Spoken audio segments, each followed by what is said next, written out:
Welcome to the Dawn to Dusk podcast with your host, Douglas Wood, author of From Dawn to Dusk, How to Build a Multi-Million-Dollar Law Practice and Then Give It Away. In each episode, Doug speaks with distinguished legal professionals who have mastered the intricacies of building a successful law practice and then transitioning to retirement or other fulfilling pursuits when the right time comes. Now, let's join Doug for today's insightful discussion. Today's guest is Steve Harper, a man whose career reflects both the mastery of advocacy and the courage of introspection, two qualities that define what From Dawn to Dusk is all about. Steve spent nearly 3 decades as a litigation partner at Kirkland & Ellis, where he built a reputation for excellence and integrity in high-stakes advocacy. A fellow of the American College of Trial Lawyers, he distinguished himself not just in the courtroom, but also as a mentor and a leader within the profession. After retiring from practice, Steve turned to writing. His books include Crossing Hoffa, a Teamster's story, named a Chicago Tribune Best Book of the Year, and The Lawyer Bubble, a profession in crisis, which examines the cultural and economic forces reshaping modern law. Both works showcase his rare ability to merge storytelling, moral inquiry, and investigative precision.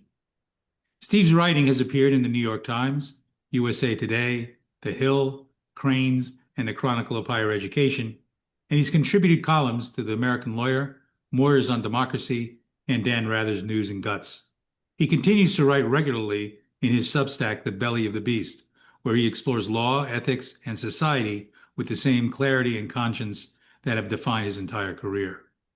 In addition to his writing, Steve has shared his experience as an adjunct professor at Northwestern, teaching trial advocacy and professional responsibility, subjects that perfectly bridge his life in practice and his life in reflection. In our conversation today, we'll explore the full arc of Steve's professional life, from the dawn of ambition and achievement as a trial lawyer to the dusk of purpose and perspective as an author, teacher, and voice of conscience in the legal community. Steve, welcome to the show. Thanks, Doug. I'm happy to be here. And I feel like after that introduction, all I can do is disappoint your audience. But that won't happen. I know that won't happen. That won't happen at all. What I'd like to do is start off with sort of a little bit of history. You spent 3 decades at Kirkland & Ellis, as I said, as litigator. What drew you to litigation as the direction you decided to go in your legal profession? And what captured your imagination for that as a young lawyer? Television lawyers, I think, and the influence of my father, who I can remember really from a very young age, when he would introduce me to his friends, he would say, "This is my son, Steve. He's going to be a lawyer someday." And it's sort of was your father a lawyer? It stuck. No, my father was a truck driver for a while, and he eventually moved into management of a truck line, and never graduated from college, but was like my mother, a very smart person, and as I say, always had ambitions. He always had ambitions for me. I think in a number of respects, they were ambitions that he wished probably that he could have realized on his own, as I chronicle in the story in my first book, which is a sort of it's a semi-biography of my dad's tango with Jimmy Hoffa from 1959 to 1962. And my dad was a truck driver, and Hoffa was the preeminent labor leader probably in the world at the time. And we could spend a lot of time talking about that, and we could talk about the various aspects of my father's own childhood. He got into trouble as a young man and wound up in a terrible prison, actually. And I think that's probably what began his fascination with the law and his desire, if you want to call it that, to see me realize that ambition. Coincidentally, it worked out well, because when we watched television shows like Perry Mason and The Defenders and Judd for the Defense and all of the TV stuff that is a very unrealistic portrayal of what the profession really is for the most part, it drew me in. It really drew me in. And I guess the clincher came when I was in high school, and I had a crossroads of sorts, which was that I could decide. I decided I was trying to decide whether I should try to be a stand-up comic or a lawyer, believe it or not. So you became a litigator. That And I makes sense. became. Turns out you could do both. Turns out you could do both. That's hilarious. That's hilarious. Well, that's fascinating. The road you took, and and to say that television lawyers aren't what real lawyers are like. That's one of the biggest disappointment I think every lawyer has when after they get into the profession they go, "What happened here? I thought I was gonna, be doing these 5-minute summations that would just mesmerize everybody and acquit my client." But I guess we learned pretty quickly that's not how it works. But Well, that's what led the phenomenon you're describing is what led to my teaching the class, an undergraduate class at Northwestern, which I titled "Demystifying the Profession." It was a seminar, and ultimately resulted in my what was my third book, which was as you mentioned, the lawyer bubble profession in crisis, because there is a fundamental disconnect between the expectations that students, college students, and college students have as they decide to go into law, and that law students have as they become knowledgeable about the legal profession and the law generally. There's a big disconnect between what you see on TV and the expectations that result from that. And as you know, Doug, the reality of being a lawyer, even a litigator, and I was a fortunate litigator. I got to try a lot of cases, which is unusual for a big firm. And I have to always qualify this by saying I really enjoyed my profession. Profession has become one of the unhappiest professions based on surveys and studies. And so I was sort of single-handedly going to try to rectify that with this course that I taught and the book that became a companion to. your reference to the rude awakening is really a good segue to the next question. When we graduated from law school, we go into a law firm, and the initial perception is if you work hard enough, you bill enough hours, you'll succeed, and everything will fall into place, and clients will knock on your door. Well, that's not what happens. And so when after you came to Kirkland Ellis and had your epiphany of what the practice was really like, how did you go about building a practice? How did you get to a point where you could be secure in your practice of law? Yeah, that's a really good question because it's much more difficult to do now than it was for me. I have to sort of add that at the beginning as a caveat. I was fortunate to have tremendously talented mentors who are also sufficiently secure in their own situations that they were willing to essentially share opportunities, pass along opportunities to young lawyers. I was a beneficiary of that. I tried my first jury trial, federal court, all by myself. So 18 months out of law school, and that was unusual for my firm when it happened, and it's really unusual now. But that happened because the people who were the lawyers who were senior lawyers who were mentoring me said, "Yeah, you can do this. You should do this." Together with a little bit of sort of pushing on my part, which was, I think, frankly, what happened in that particular case is when I was asked to work on it. It was a small collection matter. I don't know, a couple $100,000. The partner asked me if I'd work on it, and I said, "Yeah." I said, um, "If you let me try it, if it goes to trial." And of course, I think, probably two things happened. Number one, he's a really good person. So he sort of laughed and said, "Sure." And I think the second thing that was behind his response is that he probably figured the odds of the thing going to trial were 1 in 100. And lo and behold, it went to trial, and he sat back and let me run with it. Wow. And but that was really the key. I just had really good training, good mentors, and really lawyers willing to do what few lawyers are willing to do now, which is share their clients and their opportunities And you with make each. you make some really good points there the success you had there was in part because you stepped forward and asked. And there's a lot of intimidation in the law today where younger lawyers are almost afraid to ask and Right.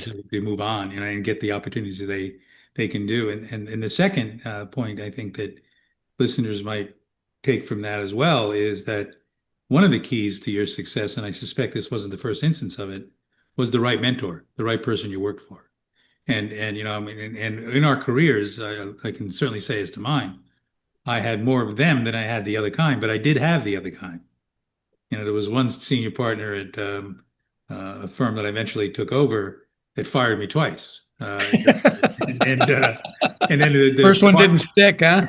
yeah, the partner down the hall hired me back each time. It was hilarious. It was just, but I was a second year associate at the time.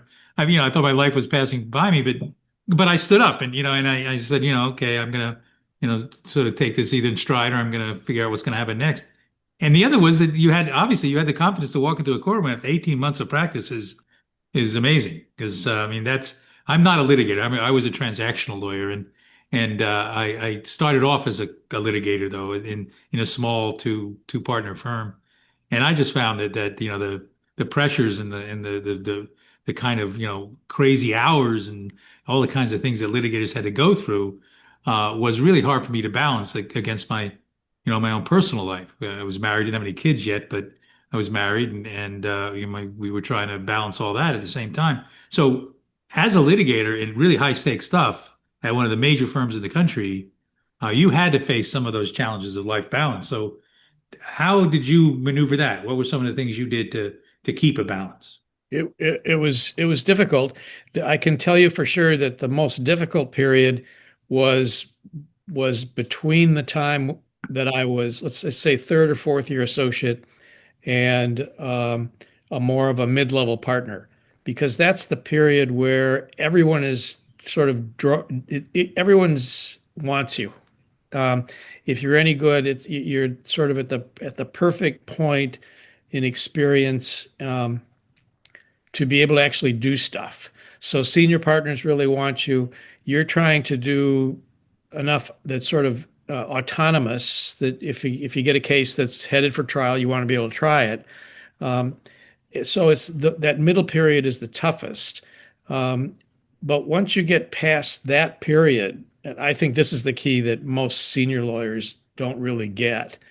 Um, Once you get past that period and are into sort of the higher ranks, the most important thing to be able to do is mentor other people so that you can confidently delegate to them. So when you go on vacation, I would leave message, leave word. I would prime my clients, a week or two, even longer sometimes, say, look, I'm going to be gone, but you can talk to so and so who you know, and you already have confidence in them. And if anything comes up, let him know. And I'm available if it becomes a true crisis or emergency. And that usually worked. You still now. I also had an advantage in that was prior to the days of text messaging, the days of even cell phones. We had voicemail was an innovation. Voicemail messages were an innovation, and lawyers now two things have happened, particularly in big firms. Number one, the hourly rates have become so high that clients just say, "Hey, look, for $1,000 an hour, I want to be able to get you whenever I can get you." There is a price that you pay for having a high hourly rate, or in some cases, $2,000 an hour. So that's one of the fun things that's happened on the client side. And then what's happened on what I'll call the technology side is basically the ability to get you anytime, any place, just about. So that you're like an on-call doctor, except you never have another doctor, who's going to take your on-call, uh, you know, calls when you want to take a couple of days off. So I think that's why I say it's become a tougher deal than it was when I was coming up and You, beyond. you made a few points there, which were sort of part of the way I found some balance as well. And the first and most important one was delegating, and that's almost contrary to the basic instincts of a lawyer.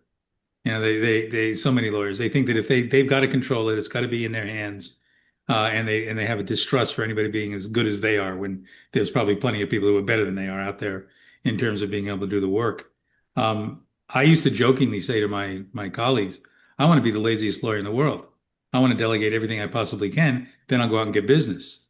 And I would try to, I had one partner who every year he could pump out, at the time, this is a number of years ago, but he could pump out $1 million in revenue a year on time, always consistent, and he never delegated. And when I said, hey, Kenny, if you delegated a little bit of this, that 1 million will turn into 2 million. He just never did it, because there's that distrust out there. So your comment on delegating, I think, is really important. The other comment I have to laugh a little bit about is technology. When email was just coming on and we all had Blackberries and all this stuff was going on, everybody's going after each other. I went off on a vacation where I was out of any kind of radio range. I came back, and as the plane was landing in JFK, the BlackBerry counter looked like a gas machine, at the gas station. It's just like go up, up, up, up, up. And there were hundreds of messages that had come in over that period of time. And this was before you had the out of office thing. And they weren't that sophisticated then. No one knew that I was out of the office. So I landed and I said to myself, my business must be shot. I didn't respond to all these people.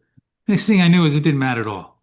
That I didn't lose any business because someone picked it up, they called another lawyer, whatever it was, and I wasn't as inexpendable as I thought I was. And that's the other thing I think you've probably encountered with lawyers. They think they're so essential to everything that they are afraid to give up some of it and then expand their business, accordingly. And that's one of the things that I always found so frustrating among colleagues who. Well, there's another aspect to it too, which is now the business model as the profession has morphed from a transition into really a business collection of short-term profit maximizing businesses, is the incentive that it gives each partner to protect his own clients. The incentive here is to create your own silo, so that you can portability, right? So you can move to another firm, you can take your clients with you, and that there are all sorts of ramifications to that, as I lay out in one of my books. But one of the ramifications is exactly what you're describing. Whatever reluctance they otherwise would have instinctively to try to let other people in, there's also this external incentive that the firm itself, an economic incentive that the firm itself imposes, that encourages lawyers, frankly, to hoard their work, to hoard their clients, and that's a real problem. On the technology thing, you're exactly correct. I found that it was amazing to me, although in a way it shouldn't have been, how many of the so-called crises that I otherwise might have had to confront while I was gone somehow managed to be resolved without me. And there's a line, the next time you think you're indispensable, stick your hand in a pail of water, pull it out, and see how big a hole you leave, when you're done. And there is a lot to that. Yeah, it's funny. I adopted the phrase embracing irrelevancy, because in the end of the day, you're not nearly as relevant as you really think you are. But lawyers have to have that ego. They have part of being a lawyer is you've got to have an ego. You've got to sort of have part of those things in your psyche, but they're far more exaggerated than they Sure really are. need to be. Yep. Yep. So at some point you decided that it was time to leave the active practice of law, to move off your career as a full-time litigator. Tell us a little bit about what prompted that in your career. What sort of, did you wake up one day and say, I'm done, or was it gradual? No, it was gradual. There were two precipitating events, I would say, that really kind of pushed me in that direction. One was because I'm really an accidental author in that sense. I had begun teaching a little bit at Northwestern uh, uh, quite a number of years earlier, as an adjunct, and in the law school.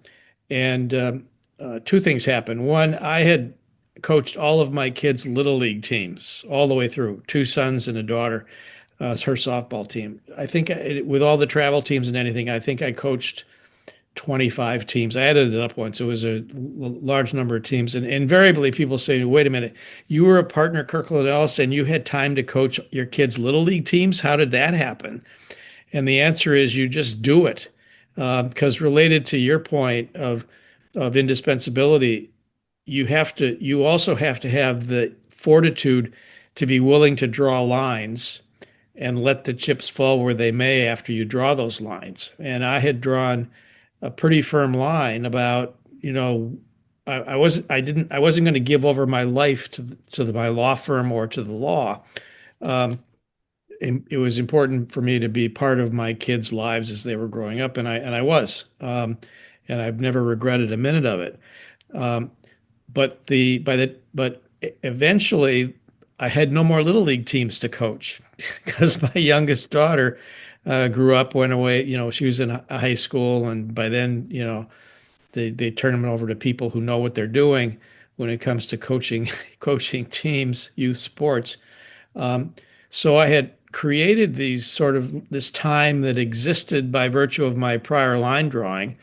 And I had sort of a choice. I said, well, I could fill it up with more clients and cases, um, or I could do something else. I didn't have any really firm idea of what the something else would be. However, what happened at about the same time is my dad died, and I came across a number of artifacts that he had kept over the years, 40 years, uh, that related to what in our family we always called his Teamsters fight. Um, and the long and the short of it is, I looked at all this stuff, which included newspaper clippings of what he had been doing to create the insurgency in Minneapolis that brought Hoffa to Minneapolis, and Hoffa telling my dad to stand down because although my dad didn't know it, the insurgency was directed against a guy that Hoffa had put in charge of the Teamsters local in Minneapolis. Um, and I decided that what I really want to do is try to get to the bottom of that story. I thought it would be an potentially interesting piece of family history, not for any audience other than my immediate family, but how many people have a family member who's clashed with Jimmy Hoffa, for crying out loud.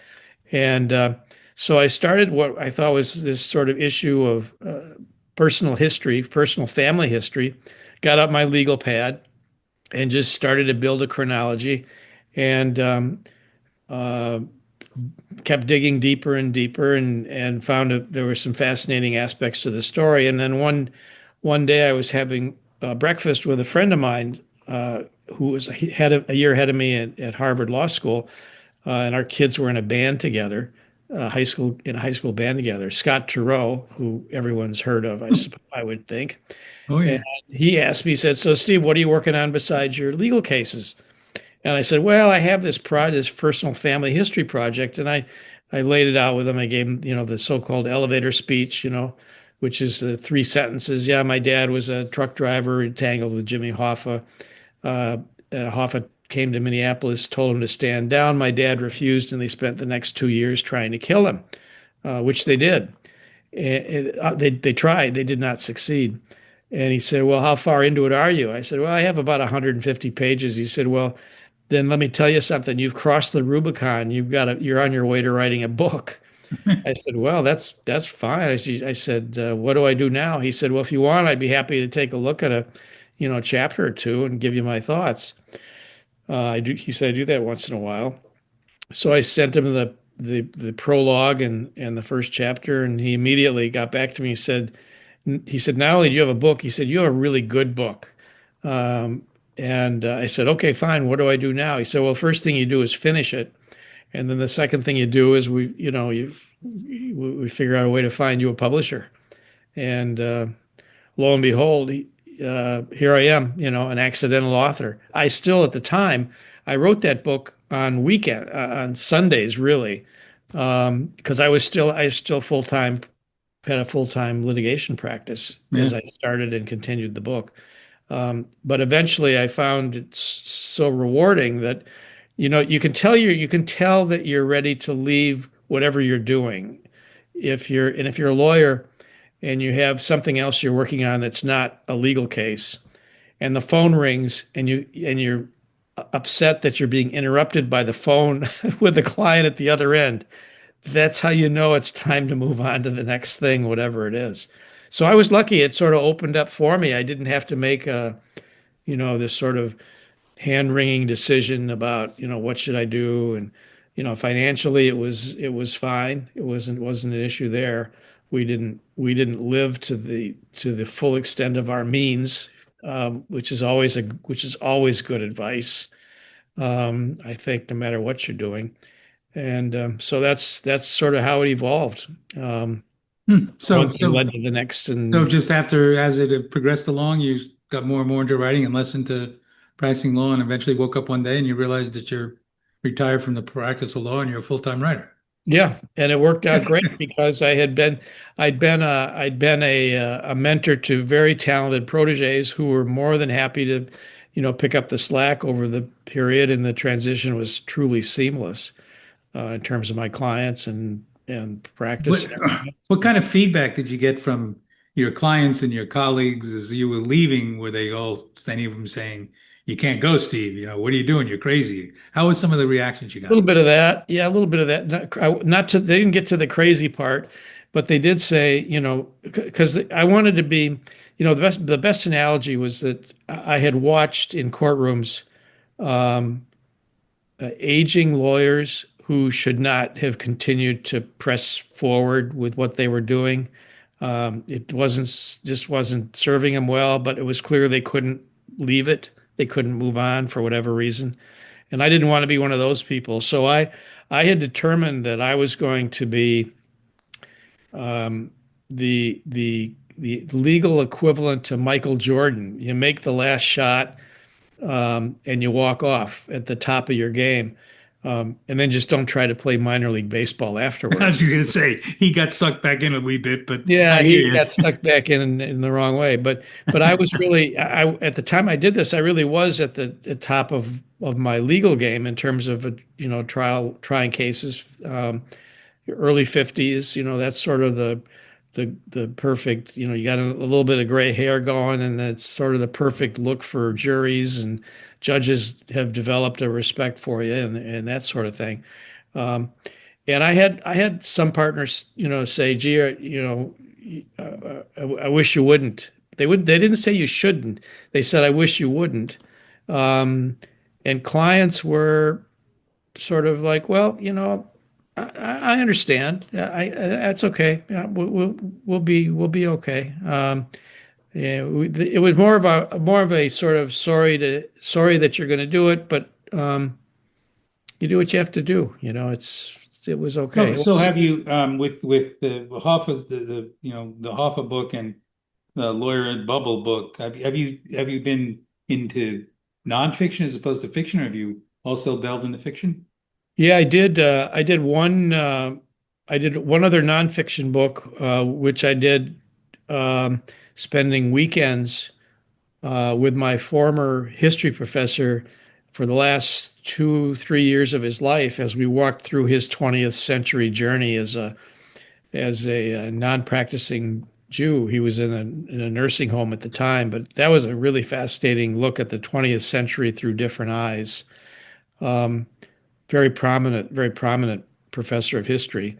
But I did do a one fiction. I did a novel called The Partnership, which is uh, a a thriller supposedly about a battle for the leadership of a big lucrative law firm.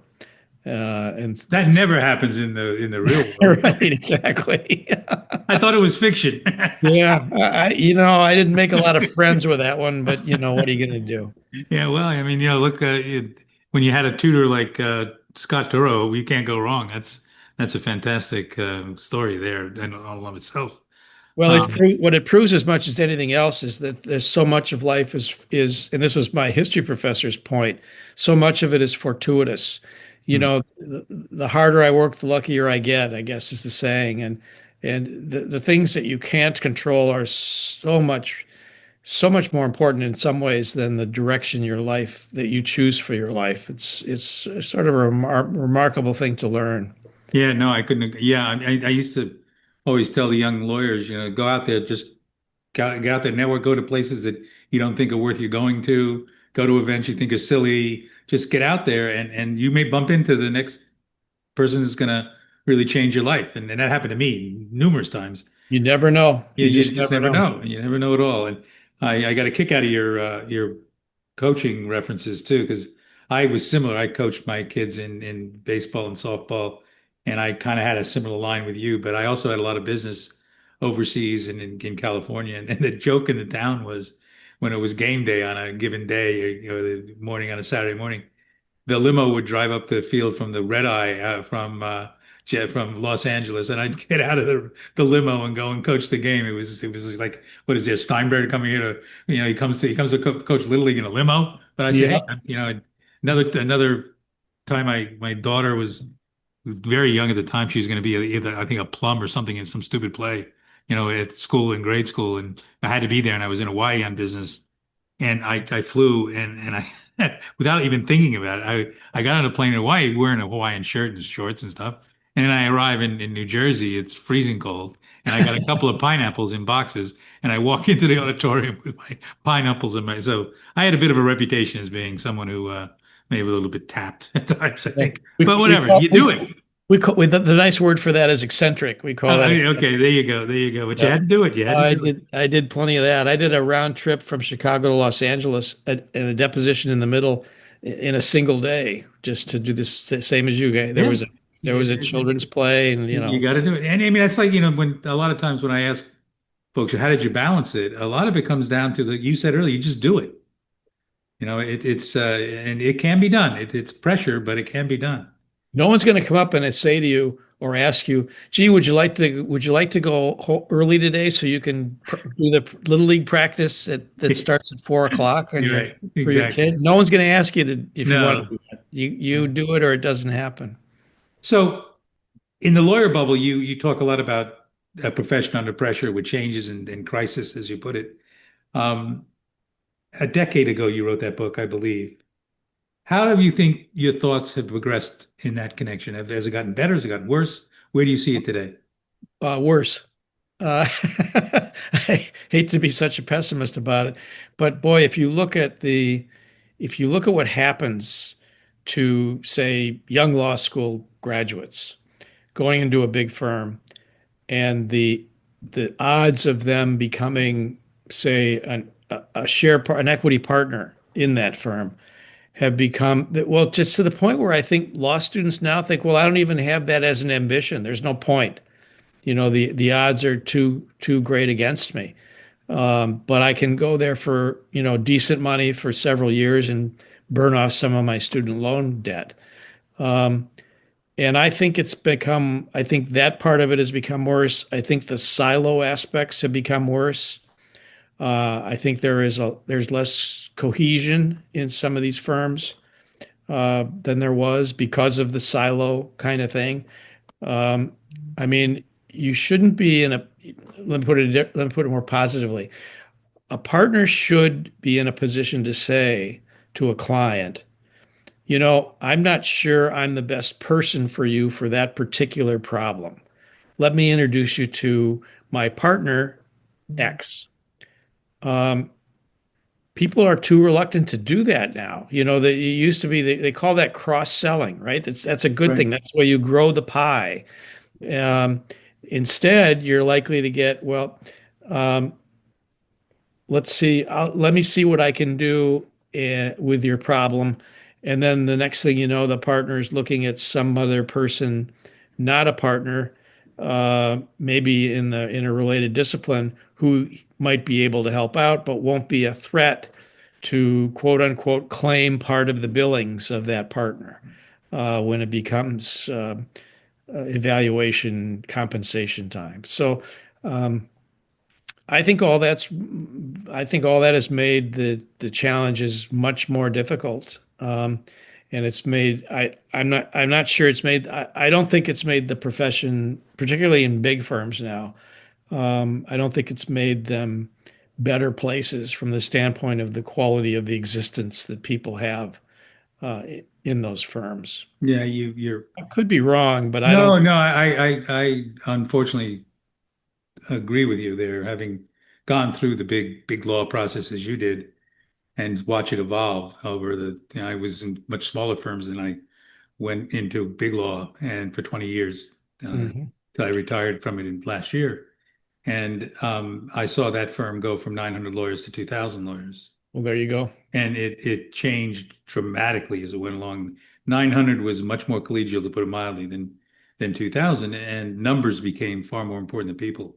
That's And right. so I don't regret leaving in part, for that reason. But I do think that the young lawyers coming up have a very daunting challenge because they, as you say, they come out with incredible debt now out of law school, and they have this vision that we talked about earlier of what life is going to be like in big law or in a larger law firm, which is not going to be what they think it's going to be anymore.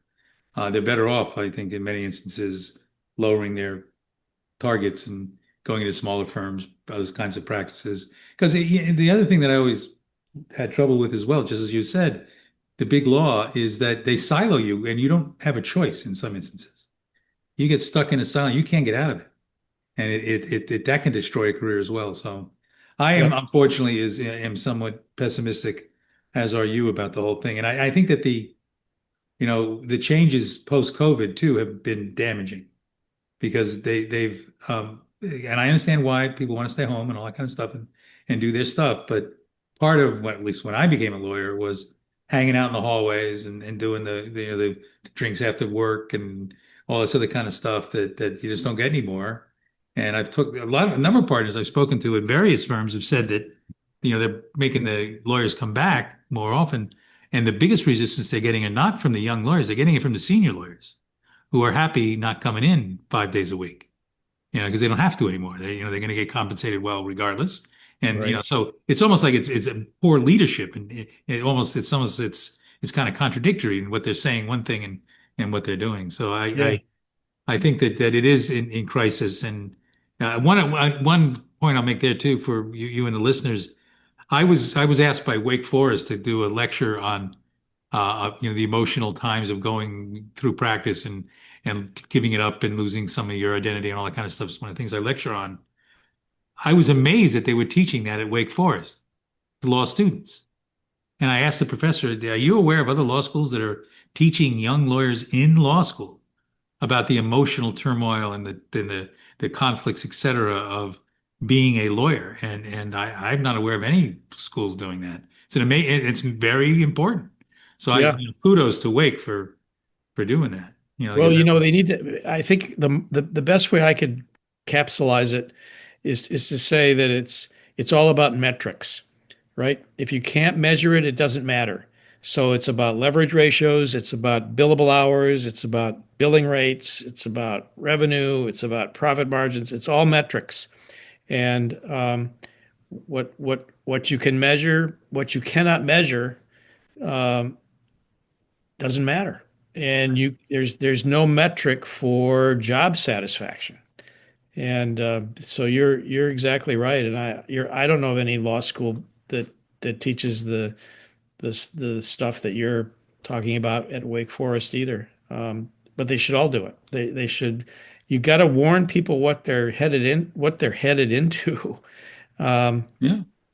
I mean, the because statistics of lawyers suffering from serious depression and suicides and stuff is a very hidden secret, yeah, but it's and a serious problem for the profession. and it's one of those sort of leaderboards that you don't want to be at the top of, but we're right up there. Yeah. We are right up there as a profession. So, as you reflect on your own dawn to dusk and then a new dawn to wherever you write your next thriller or whatever you're going to write, what is, if you, for the listeners, what would you put as your single or a couple of the most important lessons about purpose, leadership, fulfillment, whatever, that you would pass on to folks who are either beginning their career or who are at that crossroads where they have to make the decision on whether they should continue on? This is going to sound trite. Uh, find something that you love to do and figure out a way to get paid to do it.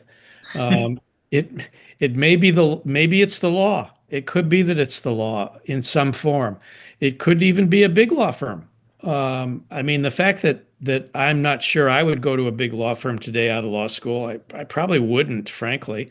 I'd probably I'd probably be looking for a smaller firm where I thought I would have more opportunities to have the kinds of experiences that I wanted to have as a young lawyer, which is to say, be in a courtroom, take depositions, feel like you're doing what lawyers do. Um, but whatever it is, figure it out. And as I say, just try to figure out a way to make a living doing it. And um, it's not as easy as it sounds. It's really not as easy as it sounds. And in this environment, with artificial intelligence sort of swallowing jobs everywhere, as near as I can tell, um, there's going to be, I think, ultimately vast segments of work, employment in the legal profession, not necessarily lawyers, that are going to be displaced by AI. And I don't know. I think people just have to give very serious thought to it. And the other piece of advice I guess I would give, if you want to call it advice, is if you find yourself in a situation that is not satisfactory, um, don't hesitate to move. Don't hesitate to move out. You, I don't think happiness comes from some quest for happiness. I think happiness comes from a kind of a fulfillment of of of missions that matter, things that you think make a difference. And if you go on some sort of unstructured quest, oh, I want to find something that'll make me happy. That's not going to work. What you need to find is something that will make you feel like a productive human being, that you've accomplished something that is worthwhile, and then ultimately job satisfaction and, dare I say, happiness, I think, can flow from that. Um, but you gotta think about the way you go about it in order to make it work, I think. It reminds me of the expression I've heard from some lawyers I've spoken to over the years, where I say, what are you thinking about in terms of retirement? And they respond, well, what else would I do? I mean, this is all I know how to do. And if they don't, this is why I found it really interesting that Wake is teaching this so early in law school, that you really have to develop that initiative as early on as you can. And most lawyers don't. I didn't. When I first started out in law, I was, 24/7. I just, that's what I had to do, right? That's how it worked. But uh, that I was lucky enough to have found other things as I progressed, but most lawyers don't. And it's a sad picture. You've seen it. You mentioned it earlier, that when you look at a lawyer who's 75 or whatever, 70, 75, and they just get lost, their clients leave them because they're getting older, they're aging out. Their colleagues are leaving them because they're just too expensive. And I've seen so many sad situations where really good lawyers just didn't have something else to do. Well, you make a really important point too, and the other aspect of the current, at least in big law, business model is in order to be successful in those places now, it's increasingly difficult to have outside interests. It's increasingly difficult to have slices of time that you can call your own. Would I be able in today's world to coach all of the little league teams that I coached? I don't know. I think it would have been tougher, because all the incentives are driving the other way. And once you achieve some measure of success, to hang on to it becomes equally demanding. And so the firm, it's the same problem, right? The firm is not going to make time for you to be a balanced human being. You've got to decide you want to do that on your own, and then you've got to figure out a way to effectuate it. So, last word for you. Let's leave off on what you see as the good news. What's the positive part that you want to leave the listeners?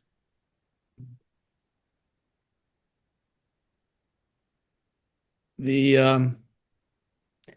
I guess I would make 2 points. One, for me, there was no better calling, and I think it is a kind of calling, than the law. It was a perfect fit for me, for my talents, I think, and for what I thought I wanted to do with my life, and it worked out great.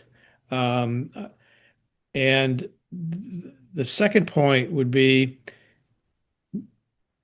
none of this happens accidentally. There's fortuity involved in the way in which your life actually moves forward. So you try to control what you can, but there's so much that you can't control or influence. And I do have ultimate hope in in in the future of the law in the United States. I mean, frankly, one of the things that's happening now, I think, to the great consternation of many people, is concern about the erosion of the rule of law and what's happening and how will that all end up and how will that all turn out. I remain ultimately optimistic about all of it.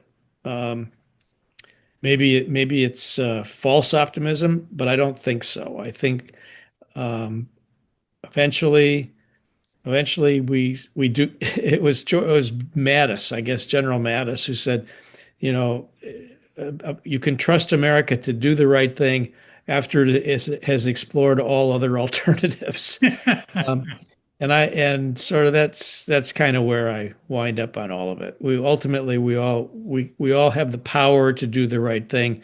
You just have to exercise it along the way and be mindful of the choices and the decisions you're making, so you don't wind up, wandering into a courtroom when you're 75 years old and have people kind of, combination of snickering and sort of feeling badly for you Yeah, that yeah, you exactly. stayed on past your prime. You got to know when. I always say, we all have a use by date. You just got to Right. figure out where it is and control it rather than letting others control it for us. Very good Steve, point. thank you very much for being on the podcast. Great discussion, really heady stuff, and I'm sure listeners will get a lot out of it, and hopefully, look at a little introspective and try to end up, where you did, where I have, where others have, and be on a positive note. So thank you, Steve, very much for being on the show. Thank you for inviting me. I enjoyed it. Thank you for joining us on the Dawn to Dusk podcast. You can learn more on building and transitioning a multi-million-dollar law practice in Doug's book, From Dawn to Dusk: How to Build a Multi-Million-Dollar Law Practice and Then Give It Away.